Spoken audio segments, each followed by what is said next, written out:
I think I do, but what is a little bit more dominant still is my national identity as a German. If I really reflect on what happened today at this conference and my personal and familial behavior, there's both identities, but the national one is still a bit stronger.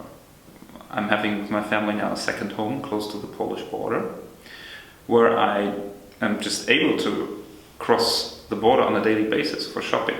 I see people there. I don't mix and mingle yet because my Polish is non-existent, but there are Germans there, so you get into touch with people and you begin to realize on a day-to-day basis, not on a student exchange or on a conference, but on a day-to-day basis, how Europe can work together and how you somehow identify with what Polish people do.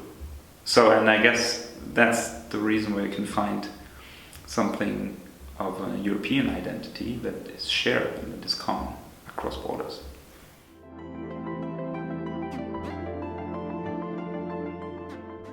One of my childhood experiences pretty much happening every year in summer when my parents took me and my sister as kids to go south to Italy or France, to the Mediterranean, to enjoy summer vacation from rainy central Germany, was waiting for hours sometimes at the intra-EU borders, which were then national borders between Germany and Austria, and then between Austria and Italy.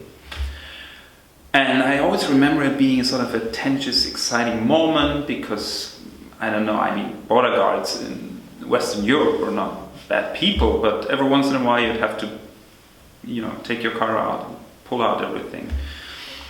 And it was so much of a change when at some point Schengen got into full force and you could just move over and they were tearing down those permanent border control posts.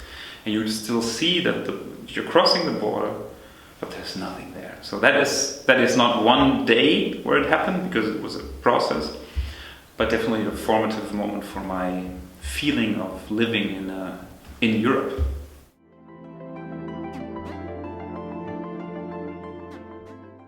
I think it was, very recently it was Brexit, because I always considered the UK together with the core of the European project, which was of course the Benelux, France and Germany. I always considered the UK one of the very important pillars of the European Union. The UK was so formative, has become so formative for me, for the European Union, apart from the core on the continental Europe. So that was the biggest shock, and I think it's also one of the big sacrifices that both sides have to pay or have to give.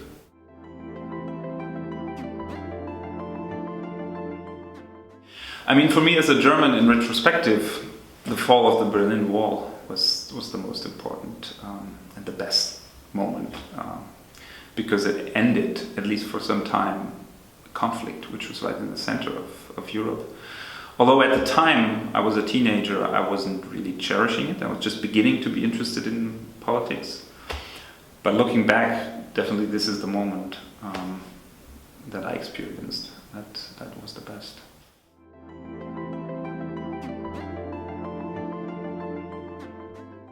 They took away the necessity to use a passport crossing borders. Again, I mean, this is such a freedom. Sometimes I'm going on a business trip to another European country and I arrive at the train station or airport sometimes and I forgot that they don't have the euro, like it happened a couple of years ago in Poland.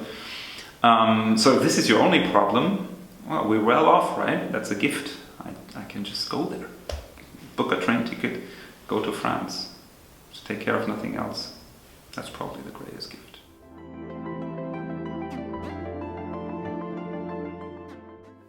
I would like to see the EU existing as it is right now, maybe enhanced by a couple of new member states, by having a common understanding of the pressing issues and problems, like how to fight climate change as a continent, how to deal with issues of social justice within the European Union, and to see the union at a state where more people say that they identify with it besides maybe their national identity, and where more people than now think that the EU has brought them a more coherent space for living and more justice and more chances and opportunities.